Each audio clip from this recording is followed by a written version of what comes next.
수요일에 보내드리는 본격 토론 최진영 변호사, 김준일 평론가와 함께하고 있습니다. 예, 25일 그 이재명 한동훈 회동, 한동훈 이재명 회동. 근데 지금 계속 들려오는 얘기가 뭐 생중계하자, 뭐 이벤트 하자는 거냐, 뭐 의제를 미리 언론에 공개하는 게 어디 있냐, 불쾌하다, 막 이런 얘기들이 지금 계속 오가고 있어서 이거 되기는 되는 거냐 하는 생각이 또 제기될 정도입니다. 될 수밖에 없고 돼야 되는 거다 이렇게 말씀드리고 싶은데요. 될 수밖에 없다는 것도 말씀드린 것처럼 지금 국민의힘은 그 7.23 전당대회 그리고 민주당은 그 8.18 전당대회 하는 동안 본인들 그 한마디로 집토끼 잡기에 바빴지 않습니까? 그러니까 메시지 자체가 굉장히 강하게 나올 수밖에 없었다는 뭐 거죠. 되기는 될 거라고 이제 두 분 다 생각하실 텐데 자, 그래서 제 질문이 여러 가지 의제를 가지고 뭐 논의를 하겠죠. 근데 역시 핵심은 해병대원 특검법 아니겠어요? 이 문제가 어떻게 이 25일 회동에서 결론이 날지 이를 좀 전망해 주십시오. 결론이 날까요? 결론이 날까요? 저는 결론이 나긴 어려울 거라 생각합니다. 그렇기 때문에 결국 지금 말씀하신 것처럼 지금 국민의힘 같은 경우에도 뭐 정쟁 중단, 민생 회복, 정치개혁 협의 상설제 세 가지 의제라고 얘기하고 있습니다만 민주당 같은 경우는 그거 말고 최상병 특검법 이러고 있지 않습니까? 결국 그 부분이 국민의힘에서 당정 갈등을 어떻게 보면 야기할 수 있는 상당히 어떻게 보면 그런 핵심 쟁점이다 보니까 그 부분을 민주당은 끝까지 무너질 가능성이 있는 것이고 좀 전에 저도 오면서 들었습니다만 김재원 민주당 국민의힘 최고위원 같은 경우에도 보면은 이 부분에 대해서는 좀 전략적으로 접근을 할 필요가 있다라는 조언을 하는 걸 봤는데요.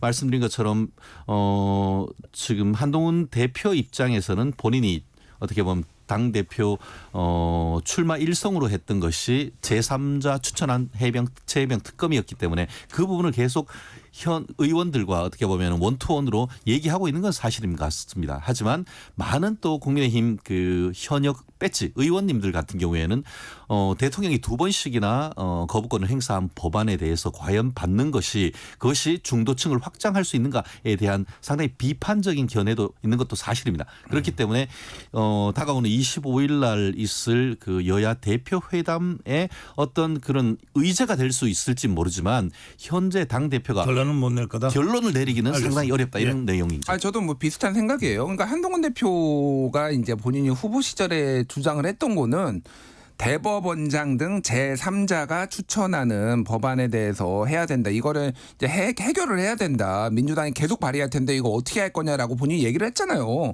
그러니까 이게 지금 근데 말이 계속 바뀌고 있습니다. 뭐 왜 그러냐면은 이제 제3자 이제 좀 해라라고 하니까 아니 공수처 수사를 좀 봐야 된다라고 얘기를 하고 제보 공작도 이제 들어가야 된다라고 하는데 뭐 등등등 해서 지금 민주당에서 제보 공작 넣자 그럼 뭐 얘기하니까 또 뭐 다른 얘기하고 있거든요. 그러니까 난감한 거죠, 사실. 지금 한동훈 대표가 계속 얘기하는 게 토론 얘기를 하고 있어요. 당내에서 토론을 해야 된다. 근데 토론을 하고 있다라고 얘기를 했는데 토론을 했다는 증거가 아무도 없어요. 윤상현 의원이 그런 거 토론 안 하고 있다라고 언론에서 나와버려서 얘기를 하니까 그럼 할 의지는 있는 거냐. 그러니까 입장에서 보면은 난감한 게 이제 이해는 되죠. 그러니까 당내에서 친윤들이 특히 강하게 반발을 하고 있고 이게 이제 10명을 이제 뭐 발의라는 것까지 문제가 아닌데 이게 될 경우에 이제 여당이 굉장히 분란에 휩싸일 수 있으니 그리고 가장 중요한 거는 당장 선거가 없어요. 진짜로 당장 선거가 있었으면은 이렇게 지체하기가 어려웠을 겁니다. 근데 이제 보궐선거가 있기는 하지만 10월에 그게 이제 막 엄청나게 막 이제 전선이 막 세게 붙는 데는 아니니까 뭐 강화군이라든지 뭐 부산 금정구라든지 뭐 그런 데다 보니까 일단은 좀 시간을 뭉갤 가능성이 전 높다고 보고 이제 저는 결국은 할 거밖에 없는데 이거는 연말이나 뭐 그러니까 10월 이후 쯤에나 가능하지 않을까 저는 그렇게 보고 있습니다. 하기는 할 거다. 결국은 이거는 안 할 수는 없어요. 안 할 수는 없는 거고 일종의 딜이 들어갈 가능성이 상당히 높다. 다른 결국 걸로. 관건은 승부처는 공수처 수사 결과다. 저는 그렇게 봅니다. 윤석열 대통령께서 뭐라고 했습니까? 이 부분과 관련해 가지고 공수처 결과를 지켜보자. 그런데 공수처 결과가 국민의 눈높이에 맞지 않는다고 하면은 제가 국회에 특검법을 제안하겠다. 그렇게 얘기를 했는 것 같습니다.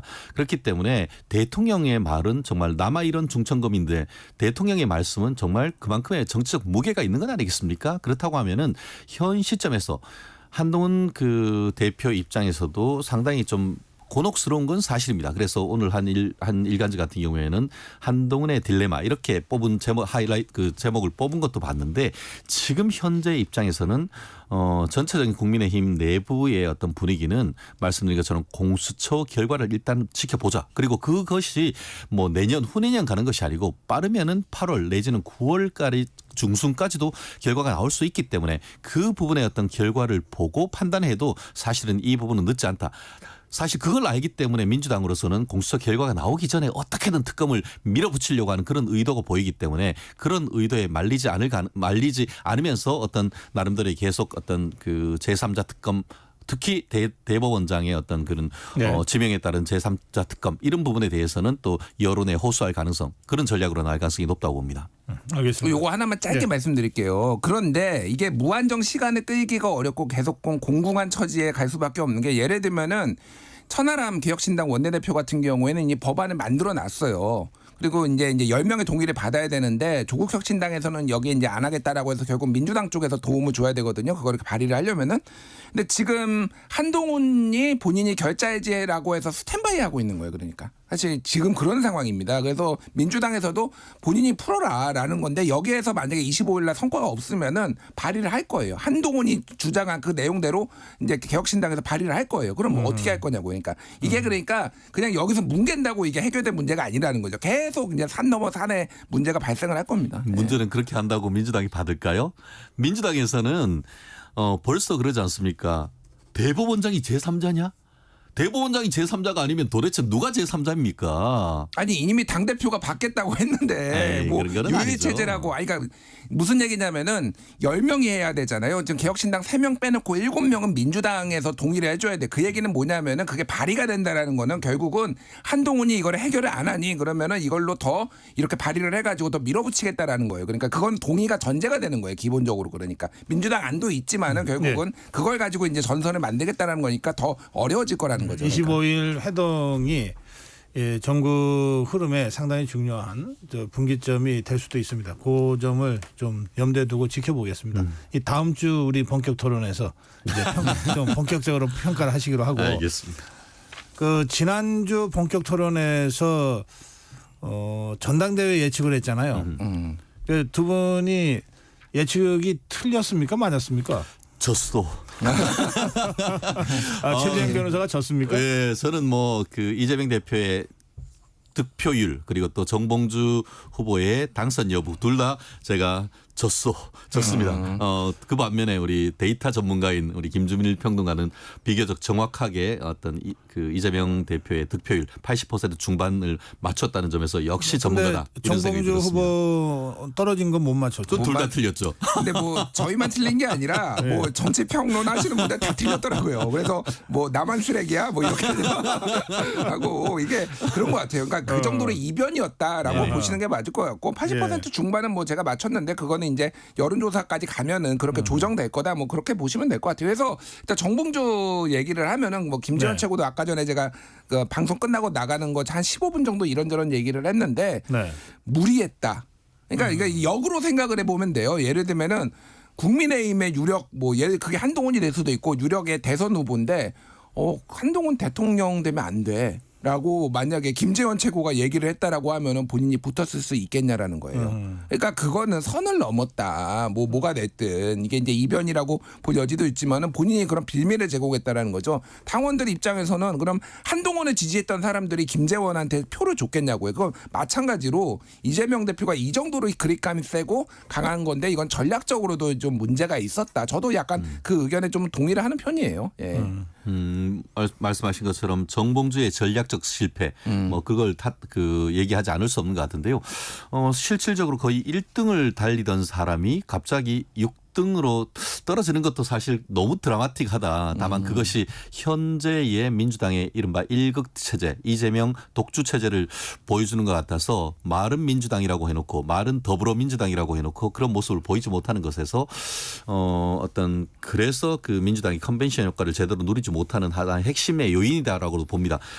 다만 그 선거는 어쨌든 붙고 보는 게 문제 아니겠습니까? 아무리 열심히 싸웠는데 젖잘 사는 것은 선거에서 의미가 없습니다. 있습니다. 그렇기 때문에 어쨌든 선당선 후 당내 투쟁 이런 전략이 됐었어야 되는데 지나치게 각을 세워서 아마 그 제가 미루어 짐작한데 정봉주 후보 같은 경우에는 30% 국민 여론조사 이 부분에서 이렇게 각을 세웠을 때에 훨씬 더 많은 부분을 포션을 가지고 올 수 있을까라고 생각했을 수도 있었는데 의외로 30% 여론조사에서도 상당 부분 이재명 대표 측을 압도적으로 지지하는 그런 경향이 나오면서 결국 만 끝에 가가지고는 1등에서 6등으로 급전직 가 있는 것이 아닌가.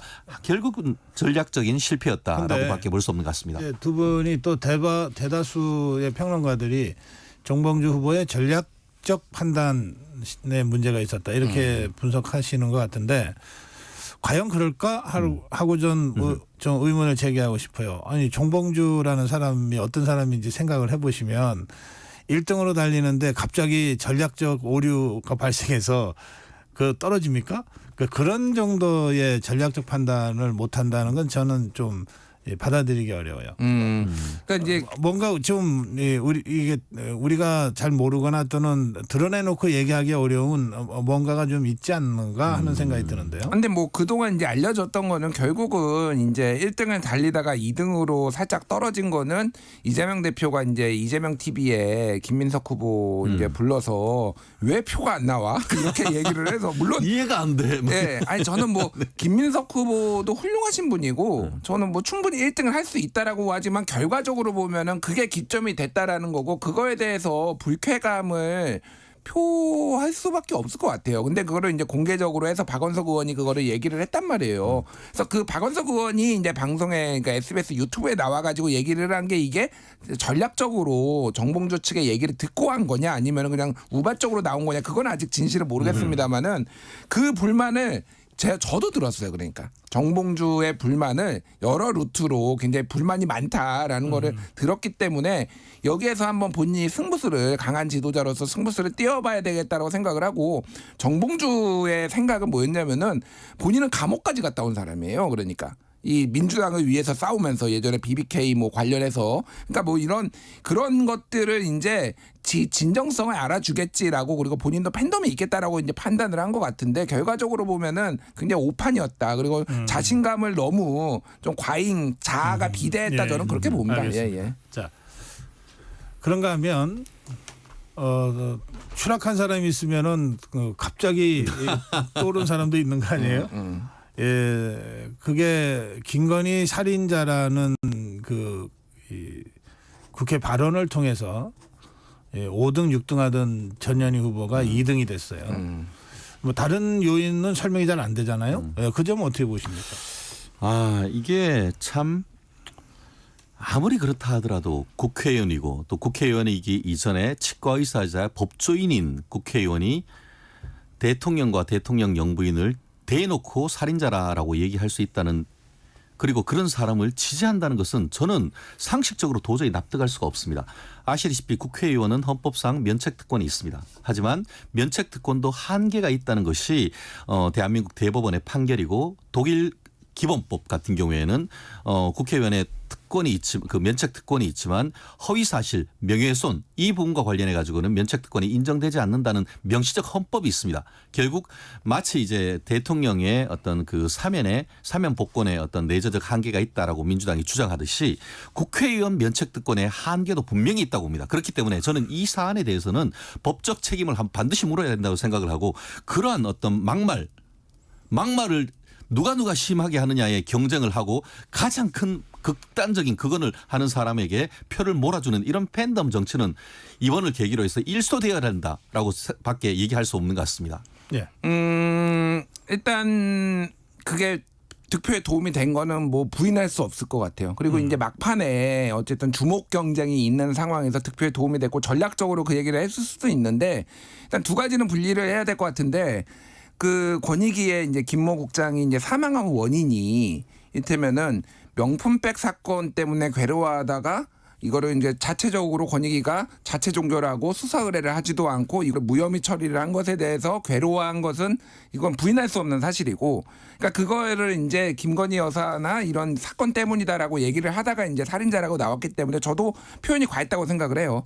그러니까 이거는 제가 보기에는 근데 당장 또 지지층의 이제 어떤 뭐 상황이 있기 때문에 이거를 공개적으로 사과하기 어려울 것 같고 결국은 상임위에서 있었던 일이기 때문에 상임위에서 유감 표명을 하는 방식으로 이게 조금 해소가 되지 않을까 그런 생각을 이제 합니다. 그래서 저도 좀 우려하는 바가 있어요. 그러니까 이게 결국은 특히 이제 당원들이 많이 이제 늘어나면서 당원들이 선택을 하면은 이게 결국은 언론에 얼마나 주목을 받느냐를 가지고 이렇게 되는 거는 좀 우려가 있는데 짧게 하나만 말씀드리면 저는 전현희도 전현인데 이현주 의원이 최고위원 된 거가 굉장히 이거 주목을 저 별로 덜 하거든. 제가 알기로 이 정당에서 반대 정당으로 옮겼는데 당선이 된 분들은 꽤 있거든요. 예를 들면 뭐 조경태 의원도 민주당에서 국민의힘 가가지고 이제 보수정당 가가지고 됐잖아요. 근데 지도부에 들어간 거는 제가 보기엔 처음인 것 같아요. 그러니까 이게 굉장히 이례적인 일이다. 뭐 이현주 의원이 가까스로 이제 정봉주가 떨어짐으로써 들어가긴 했는데 이게 처음 같지는 않고요. 조경태 의원 경우에는 최고위원. 수석 최고위원까지 하셨죠. 경선에서 하셨어요. 하셨습니다. 네. 근데 바로 황교안 대표하고 수석 최고인데 다 바로는 아니죠. 그러니까 이제 제가 말하는 건 바로예요. 그러니까 어느 정도 안착을 해가지고 된 적은 있지만은 제가 말하는 거는 바로 가자마자 바로는 아니고 또 예. 갔다가 다시 와서 된 거는 처음이고요. 그렇죠. 갔다가 다시 온 거는 이래. 그러니까 이게 뭐냐면은 지금 한국 정치를 보여주는 것 같아요. 어쨌든 결과적으로 보면 이현주가 제가 뭐 이제 농담으로 정치 10단이다. 결과를 보면 성과를 보면 그런데 이게 그러니까 얼마나 중요한 거는 과거를 묻지도 않고 따지지도 않고 지금 얼마나 저쪽 정당을 잘 공격할 수 있는 사람을 선택하는 기준이 된 거니까 정봉주가 떨어진 것도 옛날에 감옥을 가든 뭐 했든 그게 중요한 게 아니라 지금 당에 도움이 되느냐를 가지고 당원들이 판단을 했다. 이게 근데 그러니까 음영이 있는 것 같아요. 그러니까 뭐 그게 긍정적인 부분도 있지만 상당히 우려되는 부분도 어느 정도 있는 것 같습니다. 그 부분은 민주당은 더 이상 철새 정치인을 비판하고 논할 자격이 없어진 거죠. 철새도 그런 철새가 어디 있습니까? 정말 요즘 철새도 텃새가 되는 판인데 민주당 갔다가 국민의힘 갔다가 다시 와가지고 민주당에서 대당 이게 최고위원이 된다? 국민의 당도 가셨어요. 네, 그러니까 결국은 이제 이재명 지지 개딸의 힘 이렇게 얘기할 수밖에 없는 건 아니겠습니까? 정봉주가 누굽니까? 사실 예전에 김어준과 관련해 가지고 뭐 정말 그 자체로 봉딸이라고 할 수 있을 그 자체의 팬덤이 굉장히 많았음에도 불구하고 결국 현재의 민주당 내에서 일극체제 개딸 어떻게 보면 확고한 어떤 지지세 속에서 강하게 부딪혔다가 완전히 그냥 급전직한 것 아니겠습니까?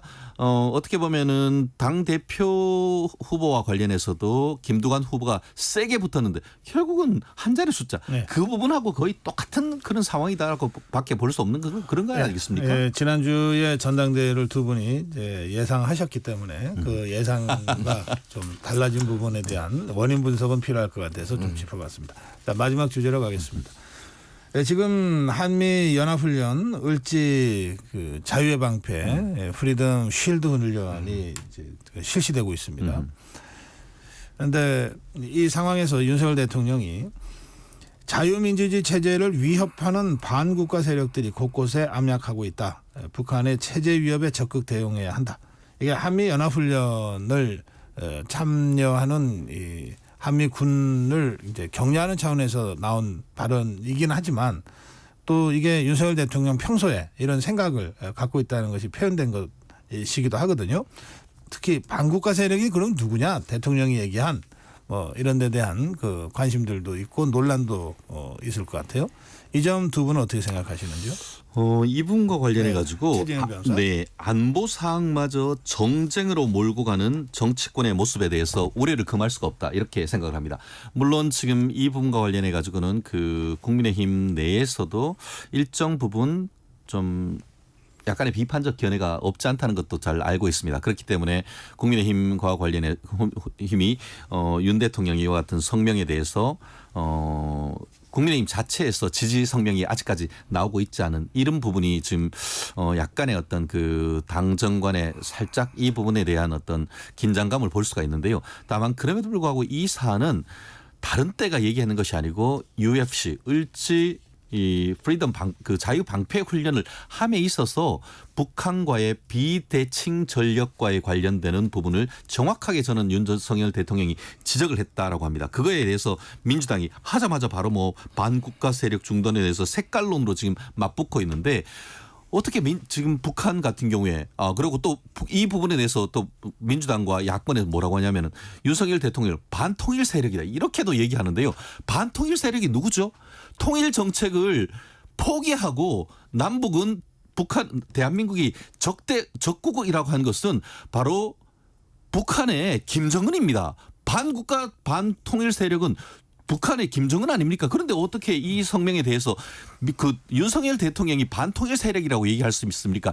다른 것도 아니고 UFC라고 하는 한미연합 훈련을 하는 과정에서 조금 강한 메시지를 내는 것은 국가 원수로서 저는 당연한 것이라고 봅니다. 그러니까 이런 표현이 있어요. 이제 저를 비판하시는 분이 아유 김준일이 또 김준일 했네 뭐 이런 그러니까 뭐 맨날 저렇게 뭐 비판만 한다 뭐 이런 건데 저는 이걸 보면서 뭐 존칭은 빼겠습니다. 윤석열 했다 이런 느낌이 들어요. 이게 한두 번이 아니잖아요. 이번에도 광복절에 반자유 세력 얘기하고 또 이제 국무회의 때 이제 반국가 세력 얘기하고 지난해 광복절에도 반국가 세력 얘기하고 그 전에는 무슨 맹종 세력 그러니까 표현만 바뀌지 지금 윤석열 대통령이 2년 3개월 동안 주구장창 얘기를 하는 거예요. 왜 이래야 되죠? 이게 좋은 소리도 한 번인데 그리고 이게 계속 논란을 낳는 게 그냥 곡해를 하게 만들어요. 항상 오해할 소지가 있잖아요. 정치권에서는 누구를 지칭하지 않는다라고 얘기를 하고 하지만은 누구를 정확하게 얘기를 해주세요. 그럼 반국가 세력이 누군지를. 뭐 김준일이라고 생각을 하시는지 이재명으로 생각할지 모르겠는데 이런 식으로 하니까 이게 논란이 되고 계속 문제가 생기는 겁니다. 정말로 그러니까 정봉주 후보가 명파리가 누구냐 얘기를 안 하잖아요. 논란만 생기고 본인의 득표에 전혀 도움이 안 되고 여론만 나빠졌습니다. 도대체 반국가 세력이 누군지 누구를 지칭하는 건지 좀 대통령께서 말씀하셨으면 좋겠고 이게 계속 나오는 맥락들이 예를 들면 국민을 통합해야 되는 이런 상황에서 광복절 이럴 때 계속 나온다라는 거예요. 그러니까 이 대통령의 지금 인식이 어떻게 되고 있는지를 지금 좀 보여주는 거 아닌가 그렇게 봅니다. 예. 대답 좀 해주실래요? 누가 반국가 세력인지? 기본적으로 반국가 세력은 북한 아니겠습니까? 헌법에 있는 어떻게 보면 그 통일 조항과 또 영토 조항에 있어서 북한은 미수복 지역이고 북한 지역에 대한 어떤 북한 정권에 대한 반국가 세력을 명시적으로 얘기를 하는 것이고 더불어서 최근에 어떻게 보면은 그 간첩죄 개정 논란과 관련해 가지고 한국 내에 있는 고정 간첩 내지는 북한에 아직까지도 시대착오적으로 북한에 맹종하는 그런 듯한 세력들이 적지 않습니다. 실질적으로 지금 얼마 전에 그 김건희 여사한테 명품 파우치를 제공했다고 하는 그런 세력 같은 경우에도 뭐 통일 TV네 뭐네 이런 내용이 최근에 KT 그런 방송에서 이게 그 송출이 중단된 것도 북한의 어떤 사상, 이념 같은 것들을 그대로 그 대한민국에 얘기를 하면서 북한을 찬양하는 그런 모습을 보였지 않습니까? 그런 세력들에 대해서 얘기를 하는 것이고 더불어서 지난 그 박근혜 정부 때에 했던 통합진보당 그런 세력이 헌법재판소에서조차도 반국가 단체란 취지로 해가지고 위원 정당으로 해산했던 그런 세력을 얘기를 하는 것이지 지금 뭐 민주당을 얘기를 하겠습니까? 민주당을 얘기하는 건 아니고 그런 건 아니란 거죠. 예. 구체적으로 답변을 하셨나요? 그러니까 저 답변을 대통령이 하셨으면 좋겠어요.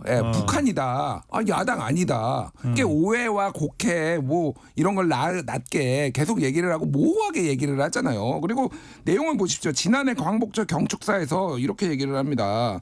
그러니까 이제 그러니까 국가 체제에 대해서 얘기를 하면서 이거를 추종하는 세력들을 얘기를 하거든요. 그러니까 이게 북한이 아니라 북한을 추종하는 세력을 얘기를 하는 건데 물론 이제 뭐 종복이 있을 수도 있겠지만은 이 큰 맥락으로 봤을 때는 전체적으로 조금 이 야당을 지칭하는 걸로 오해할 수밖에 없어요. 그러니까 그래서 제가 계속 말씀드리자 이거는 국론 분열이다. 정확하게 타겟을 정확하게 얘기를 하지 않으면은 이런 식의 논란은 계속 이을 거고 그러니까 결국은 보수 결집용이다. 뭐 이런 식으로 비판받을 수밖에 없을 것 같아요. 예. 지금 이재명 대표가 전당대회에서 당대표 선출된 직후에 두 가지 회담을 제안했잖아요. 하나가 여야 당대표 회의 회동, 그다음에 이제 이른바 영수회담. 이제 여야 당대표 회동은 바로 성사가 됐습니다. 그런데 대통령과 제1야당 대표의 회동은 제안을 했는데 뭐 축하난을 주려고 했는데 연락이 제대로 안 됐다 이런 등등의 논란을 거쳐서 좀 성사가 당분간 어려운 것처럼 이렇게 지금 보도가 되고 있는데 지난번에 어쨌든 1차 총선 직후에 대통령과 이재명 대표 만났잖아요. 이제 2차 회동이 필요하다고들 생각하는 분들도 꽤 있어요. 요 문제 짧게 한 말씀씩 하죠. 제가 먼저 오케이. 말씀드릴게요.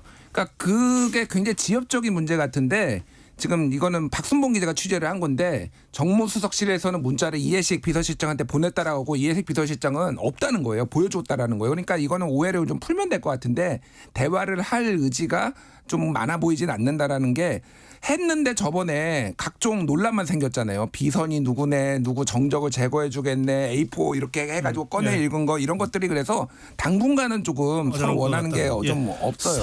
선 대표 회담 후 영수회담 저는 그 절차가 맞다고 봅니다. 왜냐하면은 국회가 먼저 정상화돼야 되죠. 그러고 나서 용산에 가는 것 늦지 않다고 봅니다. 예, 오늘 두 분과의 대담은 여기까지 하겠습니다. 예, 본격 토론 최진영 변호사 그리고 김준일 평론가와 함께했습니다. 고맙습니다. 감사합니다.